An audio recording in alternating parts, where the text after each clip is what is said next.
নমস্কার, কেমন আছেন সবাই? বৃষ্টির অপেক্ষা পেজটিতে সকলকে স্বাগত জানাই। সকাল বাজে 8:30, বেরিয়ে পড়ছি জলপাইগুড়ির উদ্দেশ্যে। জলপাইগুড়িতে আমার মামা বাড়ি। আজ ওয়েদারটা বেশ ভালোই আছে, ঠান্ডা ঠান্ডা মেঘলা মেঘলা।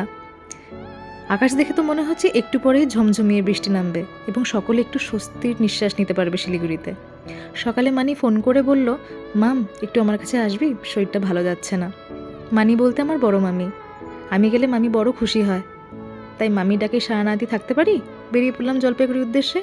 ওই দেখুন আমার ইকির মিকুরও আমার সঙ্গে দেখা করতে চলে এসছে। যেমনটি কথা, বেরিয়ে পড়লাম কর্তামশাইয়ের সাথে। একটু আগে যেমন বললাম আপনাদের যে মনে হচ্ছে ঝমঝমিয়ে বৃষ্টি নামবে, মনে হচ্ছে না, সত্যি সত্যিই ঝমঝমিয়ে বৃষ্টি নেমে গেল। দেখেছেন আকাশটা কি কালো করে এসেছে? অগত্যা ফোনটা ব্যাগের মধ্যে ঢোকাতে হলো, নাহলে বৃষ্টিতে ভিজে যাচ্ছিল যে। অফিসের সামনে নেমে গিয়ে কর্তামশাই আমাকে বললেন টোটো করে এবার মামাবাড়ি চলে যাও। ওনার অফিসে জলপাইগুড়িতেই, তাই বাকি রাস্তাটা আমি টোটো করে টুকটুক করতে করতে এই দেখুন পৌঁছে গেলাম মামাবাড়ি। হ্যাঁ, এটা আমার মামা বাড়ি, বড় মামার বাড়ি। ঢুকতেই বড় মামির সঙ্গে দেখা। কি গো, কি খবর তোমার? শরীরটা খুব খারাপ? এখন কি কষ্ট হচ্ছে? এখন আর কি, খুব দুর্বল হয়ে গেছি, হাঁটা চলাফেরা করতে অসুবিধা হচ্ছে, যেতে পারছি না, এটাই আর কি। আসলে আমার মানে কিন্তু বরাবরই ভীষণ চঞ্চল, ছটফটে, খুব স্বতঃস্ফূর্ত। আসলে অসুখ করেছে তো, এবং কড়া কড়া অ্যান্টিবায়োটিক খাচ্ছে, তাই বড্ড দুর্বল হয়ে পেয়েছে বেচারি। ইনি হলেন আমার বড় মামা। সব সময় মামিকে নিয়ে প্রচণ্ড তটস্থ। কি হলো কি না হলো, ডাক্তার কি বললো না বললো, মামার থেকে সব শুনে নিচ্ছিলাম। কিন্তু মামার একটি বৈশিষ্ট্য রয়েছে, মামার কথা বলার বেগটা না আমফান ঝড়ের থেকেও বেশি। দেখুন তো, আপনারা বুঝতে পারেন নাকি মামা কি বলে উঠলো? যদি বুঝতে পারেন কমেন্টে জানাবেন, আমার তরফ থেকে কিট রইবে। শুনে বলুন একবার, হ্যাঁ মামা কি বললো। কি করো? রিপোর্ট তো সব নর্মাল। ও আচ্ছা, ইনি হলেন আমার আরেক ভাগ্নি বলতে গেলে। এনার নাম ক্যাটরিনা চৌধুরী। আমরা সবাই যেমন পাশ বাড়ি ছাড়া শুতে পারি না, এই ম্যাডামও পাশ বাড়ি ছাড়া শুতে পারেন না। ওই যে ওনার ঘুম ভাঙলো সবে। সবাইকে গুড মর্নিং বলে দাও, বলো। হ্যাঁ, গুড মর্নিং। এখন আমরা খাবো, বলো বলো। আচ্ছা, আমাদের ক্যাটরিনা ম্যামের মানে আমাদের পুটু সোনার একটাই সমস্যা, ওকে কেউ খেতে বললেও প্রচণ্ড রেগে যায়। মানে খাওয়া জিনিসটা যে বেঁচে থাকার জন্য অত্যন্ত জরুরি একটি জিনিস, সেটাই বেচারিকে ছোট থেকে কেউ আমরা বুঝিয়ে উঠতে পারলাম না। এই হলো আমার বোন মনি, মানে আমাদের পুটুর মা, যে ওকে খাওয়ানো ঘুমানো সব কিছু করে। এই দেখুন কিছুতেই যাবে না মার কাছে কোলে, এবং যতক্ষণ মা খাওয়াবে ও মাকে কন্টিনিউ বকবে। দেখবেন, শুনুন এবার।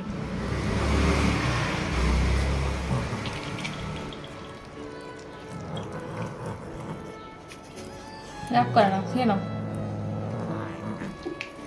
খেয়ে নাও, খেয়ে নাও, রাগ করে না।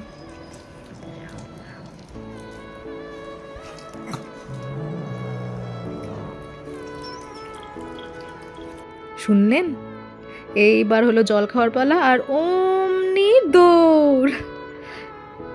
আমার ভগ্নিপতি বুবান মাথা চুলকোচ্ছে সব দেখে। আমার বোনটিনি একেবারে এক লক্ষ্মীপতি মা, ঘরের সমস্ত কাজ, শ্বশুরবাড়ির ব্যাপার সব কিছু ওই যেন সামলায়, জানুন তো। এই দেখুন আমরা যাচ্ছি বলেও চানা মশলা করে খাওয়াচ্ছে। আর ওইদিকে হলো আমাদের সব থেকে প্রিয় ছায়াদি। ছায়াদি একটু হাই করে দাও।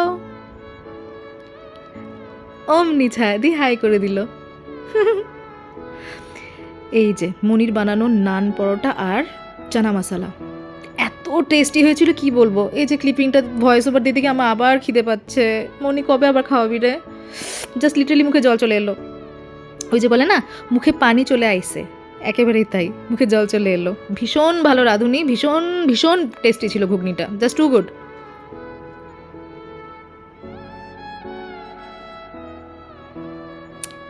এই হলো আমার ভগ্নিপতি। ও আমাকে বারবার করে বলছিল আমার কিন্তু কোনো ফুটেজ তুই ভিডিওতে দিবি না, তুই দেখলে, তুই যদি ভিডিওতে কোনো ফুটেজ দিস তাহলে তোর সঙ্গে আমার এক হাত হবে। চল ভুবন রেডি, এক হাত হবে। ওই যে মামি মুখ লুকোচ্ছে, আর যেন কোনো ছবি না দেওয়া হয়। আচ্ছা এবার দেখুন, আমার মানির কাণ্ড, ওষুধের বাক্সে ওষুধ বাদ দিয়ে উনি টাকা রেখে দিয়েছেন এবং সেটি খুঁজেও পেলেন। ভীষণ মজার মজার ঘটনা হয় আমার মামা বাড়িতে, জানেন তো, গেলেই মন ভালো হয়ে যাবে। এবং সব থেকে বেশি মন ভালো হবে মানির নিজের হাতে তৈরি করা এই ছাদ বাগানে। দেখছেন কি সুন্দর পেয়ারা ধরেছে, থোকা থোকা, কত ধরনের গাছ আপনি গুণে শেষ করতে পারবেন না। এই দেখুন আমড়া গাছ, কত আমড়া হয়েছে।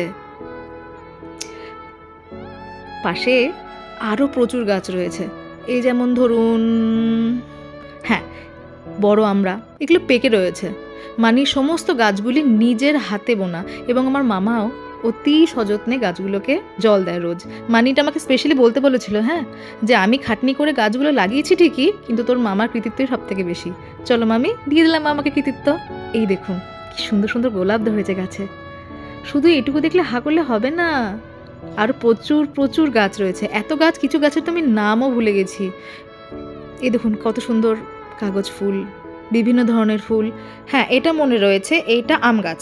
এই দেখুন কত মঞ্জুরি এসছে, কত ছোট ছোট ফল এসছে।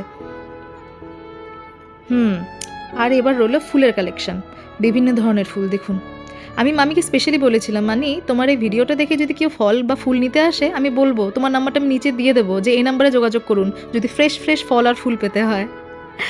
মানি হেসেছিল কথাটা শুনে। ওই আর কি, কথাবার্তার মাধ্যমে মানিকে একটু হাসানোর চেষ্টা। ডাক্তার বা বৌদি কিছু তো নই, ওই যদি আমার কথা শুনে মানুষটা একটু হাসি হয়। আচ্ছা আচ্ছা, স্পেশালি যেটা পার হলো সেটা ছিল আমলকি গাছ। হ্যাঁ, আমাকে বারবার করে বলে দিতে বলেছিল আমলকি গাছ। ওকে, লিলি ফুল, এটা হলো একটা লেবু গাছ। হ্যাঁ, মনে করে ঠিক করে বললাম, এটা লেবু গাছ।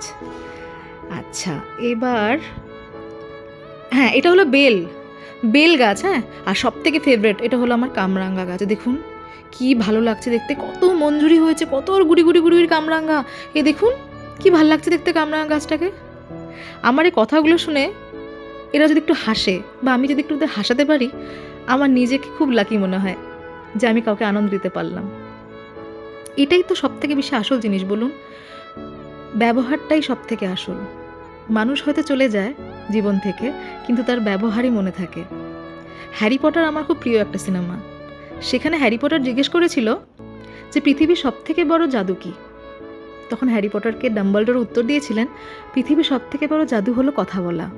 এই কথা বলে যেমন তুমি একজনকে অনেক বড় আঘাত দিতে পারো, আবার এই কথার মাধ্যমে তুমি অনেক বড় আঘাত সারিয়েও দিতে পারো। বিশ্বাস করুন, আমি মনের প্রাণে কথাটিকে বিশ্বাস করি। ডাক্তার বৌদি ওষুধ দিয়ে মানুষকে সাহায্য করেন, অনেকে আর্থিকভাবে সাহায্য করেন, কেউ শ্রম দিয়ে সাহায্য করেন। আমি মনে করি আমি একটা দুটো কথা বলে যদি একটা মানুষকে একটু হাসাতে পারি। এই যে মানির শরীরটা খুব খারাপ করছিল সকাল থেকে, বেচারি উঠতে পারছে না, খেতে পারছে না ঠিকমতো, প্রচণ্ড দুর্বল, কিন্তু আমার কিছু কথাতে মানি হেসেছে। ওটুকুই আমার কাছে অনেক, ওটুকুই আমার কাছে অনেক বড় পাওনা, বিশ্বাস করুন। আর কি চাই জীবনে। আজকের ভিডিওটা তবে আজকে এখানেই থাকুক, আবার নেক্সট দেখা হবে আরেকটি ভিডিওর সাথে। আসি।